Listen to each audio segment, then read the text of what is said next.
I remember the first time I took my medication and I quite literally cried because it was the first time where my mind, I wasn't the kid who couldn't wait their turn or was fidgeting or anything like that. So what we now know is that there is inattentive, hyperactive, and combination type. I had been diagnosed with anxiety, depression, blah, blah, blah. They would put me on medication, nothing would work. This went on from quite young to into my mid-20s. You're like my rock. Like if anything is happening, you're Yes, I know. I just find it a little comedic that. And then noticed that my body was kind of sending me some signs, aka the cramping, and then I started bleeding again more than the first. Have this life inside of you that you love so much already. And you have the feeling of no control over being able to do much if something were to be going wrong. Hello, everyone, and welcome to Blended. My name is Moen, I'm Max. and this is a podcast all about couples and families and with blended backgrounds. Yeah, blended families, couples from two very different worlds, backgrounds, cultures, whatnot. And whatnots. And the whatnots. Yes. But mostly just family lifestyle from a blended perspective. Family lifestyle from a blended perspective. Restroom window.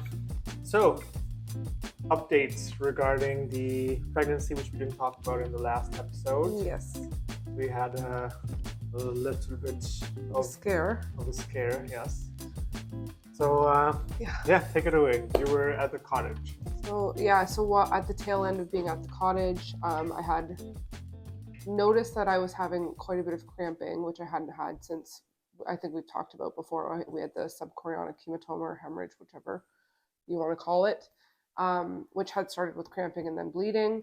I essentially went on what do you call it? Partial, reduced activity, partial bed rest, whatever you want to call it. So I wasn't lifting anything heavy, pushing, pulling, feel movements, anything like that. And the bleeding stopped. I started feeling really good. Things went back to normal. Pretty much figured we were in the clear. We had our second ultrasound, and the tech was very open with us. And she's like, I don't see anything. You're good to go. So I basically resumed normal activity for a pregnant woman. I'm not doing anything crazy. And then noticed that my body was kind of sending me some signs, aka the cramping, and then I started bleeding again more than the first time, which set me into a complete spiral again. Correct. And so we talked with the midwife. She advised going to the hospital versus waiting to the next day for the ultrasound. However, you and I agreed that it didn't sound like there would be a treatment plan. It was really just going to be viability, aka is the baby still alive or not. And so there's really no point on me going to the hospital by myself for that versus waiting for the next day. And so we opted to wait and do the ultrasound, and we got in the next morning. Baby's A-okay, everything's good. We heard back from the midwife that I still have, they just missed it on the original ultrasound, the last ultrasound we had. At the new ultrasound, the third one, they found a 2 centimeter subchorionic hematoma still present. And so I must have just irritated it. Basically, we're thinking it's just my body's way of telling me, slow it down. So I'm going to go back to reduced activity. Nothing I'm not laying in bed all day or anything, so there's no real proof that that's going to help anything. But I'm definitely going to slow down my activity. I'm not going to be jumping in to help clean at work anymore. Just be a little bit more cautious, slow down a bit. But it was very scary. It's really, really a terrifying thing when you have this life inside of you that you love so much already. And you have the feeling of no control over being able to do much if something were to be going wrong. But thankfully everything is perfect. Baby is good, growing on schedule. So yeah. Yep, we're at 13 update. weeks. 14 today, actually. Oh yeah, 14 weeks. Yeah, 14 weeks today. I'm also almost no nausea anymore, which is life-changing. My energy levels are back. I'm definitely feel more like myself in my own body again. Yeah, except for yesterday when you took multivitamins without food. Yeah, that was puked it right out. Yep, real good. Yeah, that was a silly goose moment. I thought it was close enough to when I ate because I didn't feel hungry. That was not a good call. So I'll be doing that again. Other than that, I feel like I'm doing generally a lot better mentally and physically. So cleared that first trimester, which is rough this time around. But yeah. Yep. So we're in the clear on that. So Mhm. you want to talk about when the spotting started? You were at the cottage, and I was home Hmm. here. Let's just preface this by saying I'm not currently on my ADHD medication, which means my anxiety is like rampant and unchecked. Like, Oh yeah. not. It's not fun, and he hears about 2% of like the stream of consciousness of just sheer That's what she anxiety going says. through my head. I think it's more like 50%. I'm doing my best. I I know. know it's rough. It's rough. But so obviously with the bleeding, I just like completely started spiraling. Let me say my Yes, piece. okay, you say your piece. Yeah. So it was the nighttime. I was going to a wedding event with my brother and his wife, and she's been sleeping around 8 at most on most days. And so this day I went to the event and then uh, reached at the wedding hall and I texted as I was walking in, say, I'm at the event. And she had mentioned spotting, and I just thought it's not a big deal. It's happened before. But it's fine. So at the wedding event, we were there for a couple hours. I came back home, and then I didn't look at my phone at all because there was just a lot of people there, and that I hadn't done it in a long time, and everybody was just asking me about real estate, podcast, family, new baby. I thought we were just all very busy. Um, anyway, when I reached home, I looked at my phone, and you had texted me uh, that you do not appreciate me not getting back to you, especially when you're in a vulnerable state or when you think you have something serious going on. So I called you right away, and then we didn't have the most fluent conversation. And I am hormonal. I yes, can't. yes, I know. I'm not blaming you. I'm just I saying know. that's how I it know. played out. It felt like an eternity. I realized looking back now that it was like 2 hours and 15 minutes, which is not very long. But in the moment, that felt like an eternity. Plus, I thought she was already asleep, and then But you're like my rock. Like if anything is happening, you're. yes, I know. I just find it a little comedic that the one night I went to an event, that's the night Not that my all finest this moment. I agree. transpired.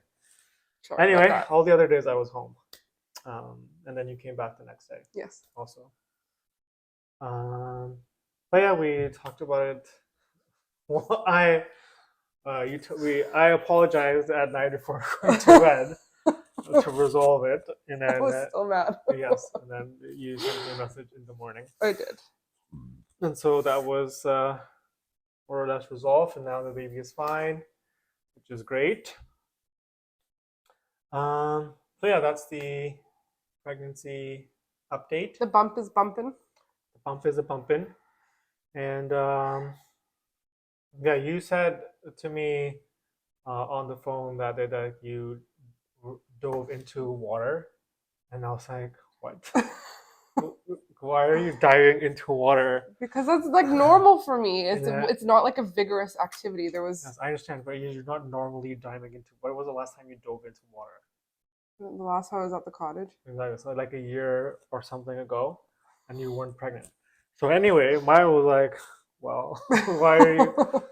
That sort Yeah, of but there's like explains it. people who are like running freaking triathlons and like powerlifting and doing like wakeboarding. Like I just like gently went in water. Anyway, so to me, it sounded like, I know you're quite upset about the diving. yeah. But again, we talked to the midwife, and they said it No, yeah, shouldn't be because of that. It's just because it's there. Um, which doesn't feel great. Like I really thought we were in the clear. I was like, okay, it was reabsorbed because typically they just get reabsorbed right. by the end of the first trimester, and now we're like into our second trimester and still having bleeding and still have a bleed, and it's very dark in here. Yeah, I know. I'm just gonna check the lights. Resume. But yeah, anyways, it's kind of just something gotten used to being there.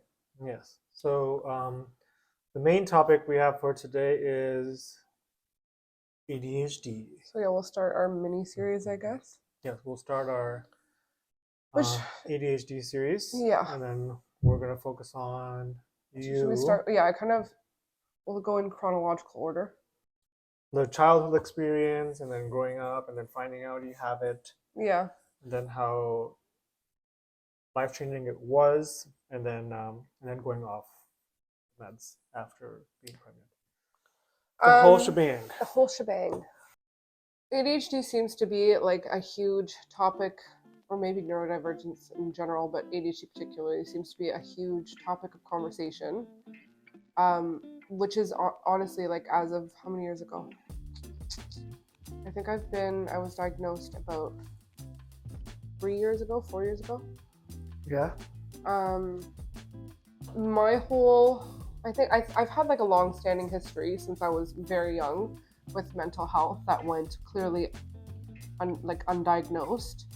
And so I had been diagnosed with like anxiety, depression, blah, blah, blah. They would put me on medication, nothing would work. This went on from quite young to into my like mid 20s. And then it was actually on social media. So I think it was on Instagram that I started getting content about women with ADHD. And all of it was ringing like a pretty strong bell with me of like everything was super, super relatable. And it was the first time that ADHD had ever come across my radar. And I was somebody who had always done like psychology courses in university. I'd done my own independent research. Like it was just always a topic of interest for me because I had struggled with my mental health for so many years. And ADHD had quite literally never crossed my radar because from what like most people's perception is like it's the little boy in class who like can't stop moving. He's a class clown or he's always getting in trouble and fidgeting and getting poor grades. And that was kind of like the model of ADHD I think most people held for a long time. So it never occurred to me. So then all of a sudden, thanks to Instagram, I started getting fed more and more content about women and their experiences with ADHD, which literally was like, it was like a light bulb went off because all of it rang true with me. And I think where the big gap is that we know that medical. What were the things that were ringing true with you? Things that were ringing true with me. The executive dysfunctions that are happening. Like I always did really well in school until I hit university and then I started to struggle. But academically I never had an issue. I wasn't the kid who like couldn't wait their turn or was fidgeting or anything like that. So what we now know is that there is inattentive, hyperactive, and combination type. And so what we all kind of had a perception of was the hyperactive type, and but women typically present as inattentive. So that can look like daydreaming, being too chatty, emotional dysregulation, having trouble like maintaining personal hygiene, like brushing your teeth, having a shower, completing day-to-day tasks, internal motivation. So either you can't focus at all or you're hyper focusing. And like we can get into an episode of like describing what all these things are and kind of discussing them. But so these came up on your social media feed. Yes, but and they all like I would all of a sudden decide like I want a bunny, and for like a week at a time I would be up until like 3 a.m. researching bunnies and all the things I need and making my shopping list. And like back in the day I would literally go buy a bunny, or like, and I would drop like hundreds of dollars, or like I wanted a fish tank and like a grand goes by and I've got all these fish, which then as soon as the hyper focus ends I'm like, oh, what the fuck am I going to do with all these fish? Like, so what is hyper focus for people who don't know the term? It's suddenly where you have like the inability to think about, do anything other than whatever it is this topic of interest has occurred to you. So like if I want a bunny, all of a sudden I'm going to spend literally every waking moment not doing any of the things I'm supposed to be doing, but sitting there researching bunnies. Okay, so from when you started relating to these posts on social media, what was your next step? So then I went and how old were you at this point? 29, I think. 29. Okay. So from there I was like, okay, I'm pretty sure this is what's going on. My next step is to kind of look through my history, and like make sure that I'm meeting the DSM criteria. So the DSM-5 is a diagnostic statistical manual that they use for any kind of clinical diagnosis of a mental disorder. And so I looked up the DSM-5 criteria, and then I went through systematically one by one, doing research on what it was so I could understand if that was applying to me or not. And then I made a huge document from like childhood to current within each subcategory of like the ways these were impacting my life or had in the past. And then I made an appointment with my doctor. I brought it in. I literally made it through like 20% of like my list of things that I wanted to talk to her about. So I went, she's like, yeah, look, like honestly, it sounds like you've pretty much hit the nail on the head. Let's start you on medication. And if it works, we'll know that you're correct. Basically, proof is in the pudding. So she wanted to start me on Concerta.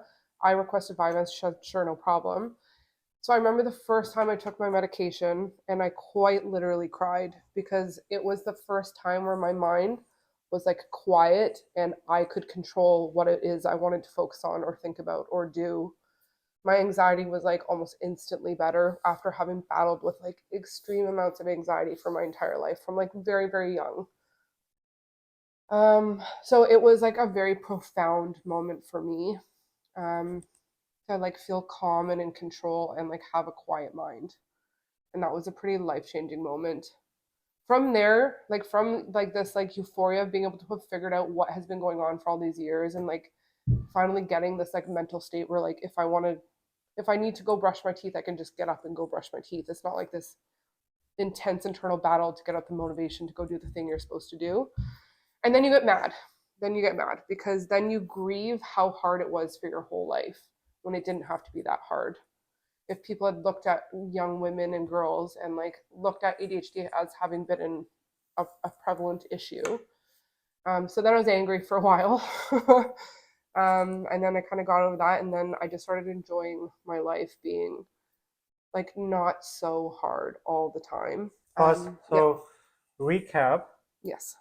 Um, so you started seeing content around 29, Yes. and then you made a whole binder of the symptoms Yeah. that you thought you had. Yeah. Then you made an appointment with your family Yeah. doctor. Family doctor diagnosed you, and then you were put on ADHD medication. Yeah. And after that, your life significantly improved. Yes. You were able to hold jobs for longer, and you were able to do all the small things that, like brushing your teeth, you said. Yeah. But that's like It doing was dishes, like right. literally all the things you have to do to be an adult in day to day life. I Right. could do them. It wasn't a big struggle for you to think about doing something and then actually doing it. So Yeah. that gap was significantly reduced. Mm-hmm. And now, so fast forward to we were thinking about having a baby, and now you knew that to start trying, you have to go off the medication. Yes. So yeah, talk about how big a deal that was for you, or did you not care because you were too focused on having a baby? And then once you got off the medication, you realized what were the drawbacks? Yeah, I mean, I think I went to it semi realistically, where like I knew this was going to be an adjustment. Mm-hmm. But I was really excited to start trying to have a baby, and I think I was very focused on that. Um, and like I do have a tendency to go into things with rose-colored glasses sometimes when I'm excited about them. And so I was real excited. I was like, I'll be fine. I'll cope. I work from home now. Like it'll be okay. It it was it was a huge, huge adjustment and really, really, really difficult. Like exponentially more difficult than I could imagine to like and not just because all my ADHD symptoms then came raging back and my anxiety came raging back and all of those things, but you also like mentally were like I was able to do all of these things and now I'm not, and there's like a lot of shame in that, like going back, because like back when I was undiagnosed I was so ashamed of the fact that like I struggled with all these things that everyone around me seemed to be able to do no problem. I also have read that your pregnancy hormones naturally tend to improve ADHD symptoms because we know that ADHD and your hormonal cycle are deeply tied. And so, because those hormones were up and level, your ADHD symptoms are supposed to improve. Now, during my first trimester, that was not the case. So, I'll warn anyone who is going into it thinking that's going to just fix it. It does not. into my second trimester, now that my hormone levels have leveled out, I do feel like I am doing better than I was before. But it's tough, man. It's real tough. And I feel like the biggest one for me is like my anxiety is just like completely unchecked. And it's a lot of energy every day to try and like manage that. Yeah. So, and then we had a conversation about this with the midwife as well, where whether or not you can take medication. Yeah. And so, from the gist of what I got is that there isn't enough research. They have done research on mice. Yeah, they can't ethically research it on pregnant women. Right. And so it's like a maybe, or if you want to try it, there's just research on mice which It's says that you're gonna be in fine. this, so they Yeah. essentially look at it like a risk benefit analysis. Like Right. how at risk are you of like not being able to cope on a daily basis without the medication, versus like can you kind of push through it. Like I won't even take Advil or Tylenol, which is completely irrational, but like I literally haven't taken anything other than my prenatal vitamins since I got pregnant. So I can't see myself ever being like, yeah, let's throw a stimulant in there. But Yeah, but you yeah, plan on going on after you give birth, and yeah, I think that is probably wise given like the risk of postpartum depression is probably pretty high, as like I just said, your hormones are heavily tied into your ADHD symptoms, and right. your hormone drop after giving birth is extreme, and then for a while thereafter it's not overly stable. So I think that we'll likely assess once we get there, but our plan will likely be that like if I am not feeling good, we put breastfeeding aside and immediately I'll go back on my Vyvanse, my medication. Right. So that is your ADHD journey In a nutshell. in a nutshell, or in 13 minutes. Um, okay, so this will Kind of our starting off point. starting off point, and then we'll go off into what we did for. Because you and I present very differently in our ADHD. Yes. So I also uh, am diagnosed, and only 2 months, 3 months ago. I think about 3 months. Yes. So when you got off is when I got diagnosed. Um, and then maybe we'll do another episode on my part of the story. So that'll be the second part of the series. Then we can talk about symptoms and Yeah, presentations and stuff like that. and how they show differently from my experience. And yeah, stay tuned for the next part of the ADHD series. We'll all talk about my experience with it, which is very new. And yeah, see you next time. See you next time. Thanks, guys. Splendid.